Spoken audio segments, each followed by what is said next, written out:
Episode 223 settling the depth. Soothing garden. हवा में बांस के पत्तों की सरसराहट सुनाई दे रही थी। मिस्टर भाटिया ने कॉल काट दिया और अपने पोते की तरफ, जो घुटने टेक कर जमीन में बैठा उनसे भीख मांग रहा था, देखकर बोले, उठो मोहित बेटा, फैंटम उस लड़की को छोड़ने के लिए तैयार हो गया है। अब तुम भी मीडिया में अनाउंस करना मत भूलना कि तुमने उससे अपना नाता तोड़ लिया है। जमीन पर घुटने टेक कर गिड़गिड़ाते हुए मोहित की पीठ बिल्कुल सीधी थी। मोहित ने चाहे कितना भी गिड़गिड़ाया हो, लेकिन दादाजी को इससे कोई फर्क नहीं पड़ा था। उसने अपने दादाजी से काफी देर तक विदुषी के स्टेटस को एक्सेप्ट करने के लिए मिन्नतें की, लेकिन उसके दादाजी विदुषी को एक्सेप्ट करने के लिए तैयार नहीं हुए। विदुषी को फैंटम से बचाने के लिए आखिरी कोशिश के तौर पर जब उसने अपने दादाजी को मनाने की कोशिश की, तो दादाजी ने उसे विदुषी के साथ ब्रेकअप करने के लिए मजबूर किया। मोहित सोच रहा था कि वो कितना गलत था।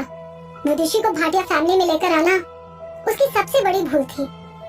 वो उसका सबसे बेवकूफी भरा डिसीजन था। वो तो विदुषी को अफेक्शन से भरा परिवार देना चाहता था और इस गुड़ी पाड़वा में नए साल के दौरान उसे एक हैप्पी फैमिली रियूनियन का एक्सपीरियंस कराना चाहता था। उसने ये तो कभी नहीं सोचा था कि उसके अपने दादाजी, जिन्होंने उसे इतने प्यार से खुद पाल पोस कर बड़ा किया था, विदुषी को एक्सेप्ट करने से मना कर देंगे और उसकी सारी प्लानिंग बेकार हो जाएगी। शायद वो खुद ही विदुषी के साथ रहने के काबिल नहीं था। अगर वो अपनी गर्लफ्रेंड को भी प्रोटेक्ट नहीं कर सकता था, तो एक मर्द कहलाने लायक भी कैसे हो सकता था। मोहित ने गहरी सांस ली और मिस्टर भाटिया की तरफ देखते हुए कहा, मैं अनाउंसमेंट करूंगा और सबको बता दूंगा कि हमारा ब्रेकअप हो गया है, लेकिन दादाजी, मुझे पहले ये इंश्योर करना होगा कि मेरे ऐसा करने से पहले विदुषी यहाँ से सेफली निकल जाए, अगर उसके साथ कुछ भी गलत होता है। कहते हुए वो कुछ देर के लिए चुप रहा, फिर उसने डिटर्मिनेशन के साथ कहा, तो मैं भाटिया फैमिली के साथ अपने सभी रिश्ते तोड़ लूंगा। मिस्टर भाटिया की आंखें एकदम तेजी के साथ चौड़ी हो गई। उन्होंने ये कभी नहीं सोचा था कि उनका पोता उस लड़की के लिए इतना ज्यादा सीरियस हो जाएगा कि वो उसकी घटिया सी जिंदगी के लिए अपने परिवार से रिश्ते तोड़ने की बात करेगा।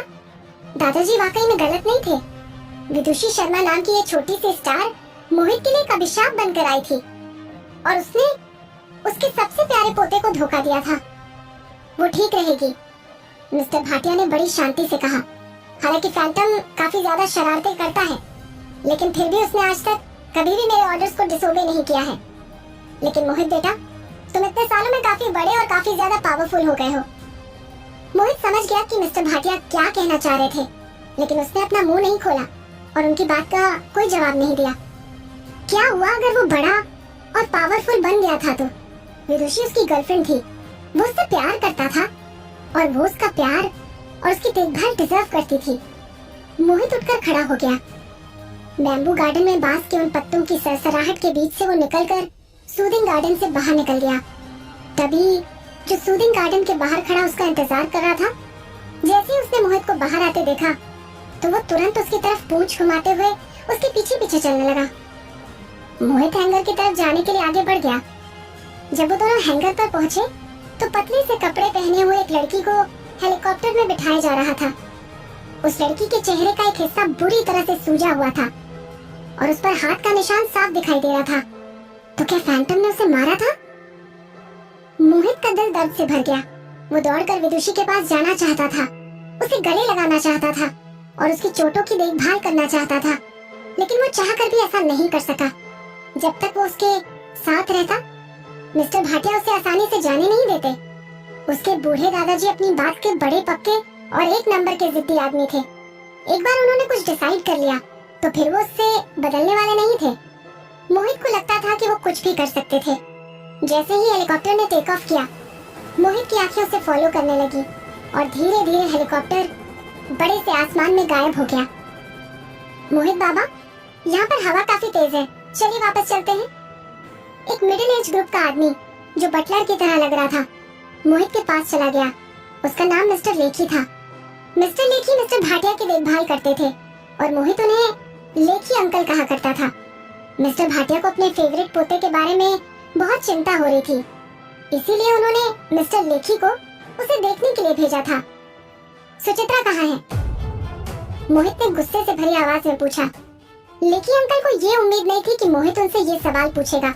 वो कुछ देर के लिए एकदम चौंक गए, फिर उन्होंने कहा, मिस ठाकुर अपने कमरे में है। वो आजकल थोड़ा अच्छा महसूस नहीं कर रही हैं।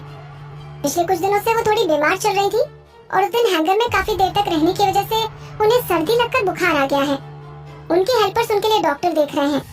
उसके बाद लेखी अंकल ने मोहित का इंटेंशन चेक करने के लिए पूछा, क्या आप मिस ठाकुर से मिलना चाहते हैं? मैंने सुना है कि उन्हें काफी खतरनाक बुखार आया है।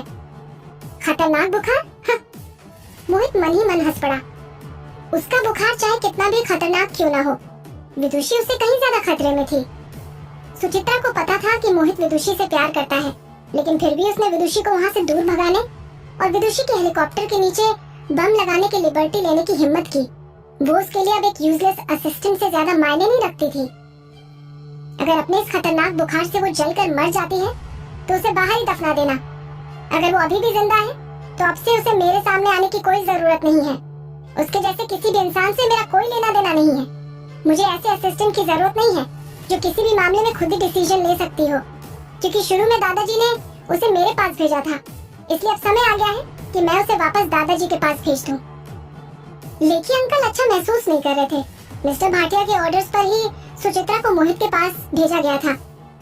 हालांकि सुचित्रा ने कई सालों तक मोहित का इंतजार भी किया था, लेकिन हर कोई जानता था कि मोहित एक ऐसा इंसान था जिसको मिस्टर भाटिया बहुत मानते थे और उस पर बहुत भरोसा करते थे। लेकिन अब जब मोहित सुचित्रा को वापस मिस्टर भाटिया के पास भेजना चाहता था तो ऐसा लग रहा था जैसे कि वो सुचित्रा से नाराज था, लेकिन हकीकत में ये मिस्टर भाटिया के चेहरे पर एक तमाचा मारने के जैसा था। ये दादा और पोता दोनों ही बहुत एक्स्ट्रा ऑर्डिनरी स्टेटस वाले लोग थे और जब उन दोनों के बीच कॉन्फ्लिक्ट हो गया था तो लेखी अंकल को उनके लिए बिचौलिया बनना बहुत अजीब लग रहा था। मोहित बाबा, ये लेखी अंकल ने अपने शब्दों को बहुत ध्यान से चुनते हुए सोचा कि मोहित के गुस्से को कैसे कम किया जा सकता है, लेकिन मोहित पहले ही पलटकर वहाँ से जाने लगा। मोहित बाबा, आप कहाँ जा रहे हो? लेखी अंकल काफी डर गए थे और उन्हें चिंता होने लगी थी कि कहीं कुछ और बुरा ना हो जाए। उन्होंने पिछले कई सालों से मोहित को इतने गुस्से में नहीं देखा था। आज मोहित के मूड को देखकर ऐसा लग रहा था जैसे कि वो उन सभी लोगों से निपटने जा रहा था जिन्होंने विदुषी को परेशान किया था। अब नया साल नजदीक आ रहा था। उसे अभी तो अपने परिवार की शांति खराब नहीं करनी चाहिए। लेकिन अंकल ने महसूस किया कि कुछ तो खतरनाक होने वाला है और जो हुआ था उसकी रिपोर्ट करने के लिए वो मिस्टर भाटिया के पास सीधे सूदिंग गार्डन पहुंच गया। शायद ही कभी ऐसा हुआ होगा कि मिस्टर भाटिया चाय नहीं पीते हो। वो अपने हाथ में एक ब्रश पकड़े हुए चुपचाप बैठे थे और ड्राइंग पेपर के एक टुकड़े को बड़े ध्यान से देख रहे थे। कागज पर विधि की एक खूबसूरत सी ड्राइंग बनी हुई थी। ये लड़की, मिस्टर भाटिया का ब्रश उसकी आंखों के नीचे जाकर रुक गया था।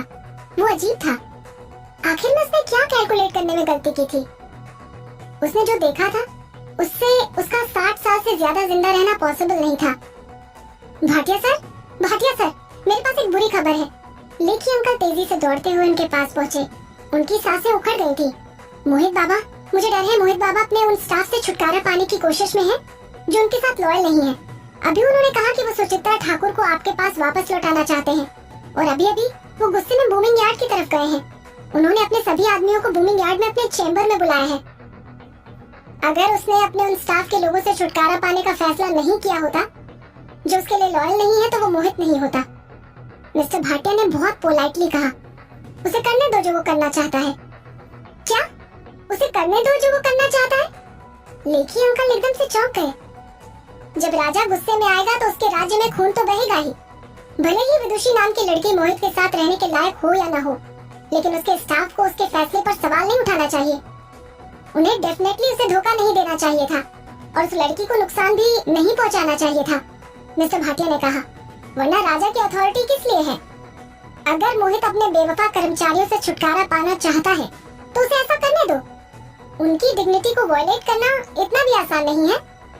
मिस्टर भाटिया ने जो नहीं कहा था वो ये था कि भाटिया फैमिली के फ्यूचर में होने वाले हेड की डिग्निटी को इतनी आसानी से वायलेट नहीं किया जा सकता है। लेकिन फिर सुचित्रा का क्या होगा? लेखी अंकल अपने आप को ये पूछने से रोक नहीं पाए। सुचित्रा तो मोहित से प्यार करती है और हर कोई ये बात जानता था। उसने तो विदुषी से छुटकारा पाने के लिए मिस्टर भाटिया के ऑर्डर्स को फॉलो किया था, इसलिए उसे मोहित के गुस्से को बर्दाश्त करना ही पड़ेगा। मिस्टर भाटिया ने कहा, उसे मेरे पास लौट कर आने दो। सुचित्रा के ठीक होने के बाद उसे धीरे धीरे करके फिर से मोहित के पास वापस भेज देंगे। मिस्टर भाटिया सुचित्रा को सचमुच में पसंद करते थे और उन्हें लगता था कि वो एक रिलायबल और लॉयल लड़की है। सबसे जरूरी बात तो ये थी कि मिस्टर भाटिया उसके बैकग्राउंड को अच्छी तरह से जानते थे और वो लड़की मोहित के लिए पूरी तरह से कमिटेड थी।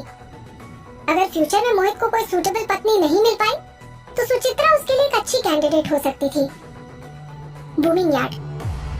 मोहित ने बूमिंग यार्ड में आए हुए अपने सभी आदमियों को देखा और कहा, आप लोग काफी लंबे समय से मेरे साथ काम कर रहे हैं और आप लोग मेरे नेचर को अच्छी तरह से जानते हैं। इन 2 दिनों में जो कुछ भी हुआ है वो आप सभी को पता है। आप में से कुछ लोगों ने जानबूझकर विदुषी की जिंदगी को मुश्किल बनाने की कोशिश की है। किश्वर, फागुन और जिब्रॉन। मोहित ने एक एक करके उनके नाम की लिस्ट तैयार कर ली थी। उसमें धानी सहित और भी कई बच्चों के मम्मी डैडी और हेलीपैड पर मौजूद वो सभी लोग शामिल थे जिन्होंने देखा था कि फैंटम विदुषी को घसीटकर अपने साथ ले जा रहा है, लेकिन उन्होंने उसे बचाने के लिए कुछ भी नहीं किया था।